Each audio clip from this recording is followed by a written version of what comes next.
Here are 3 useful features for OneNote Class Notebooks. If you set math problems for homework or tests in OneNote Class Notebooks, you can disable the Math Assistant feature to prevent students receiving help or answers. To do this, click on the Insert tab and then click on the arrow next to the Maths tool.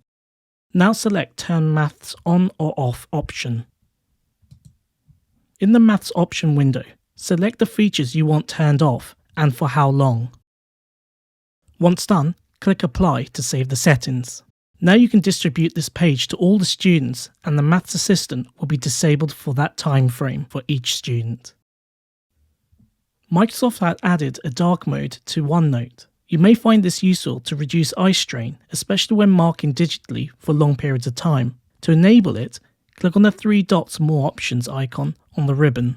Click on Settings and then Options. Under Colour, you can select the dark option. However, if you regularly project or share your OneNote Class Notebook pages to students, you may want to check which mode students find easier to read your content. This is especially important if you're sharing your screen via Microsoft Teams meeting. Default font settings can be set from the same Options menu.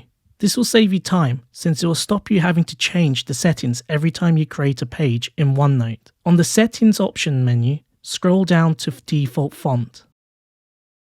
From here, you can change the font and the size of each new page on OneNote you create. Once you have finished configuring the settings, click away from the menu and the settings will be automatically saved.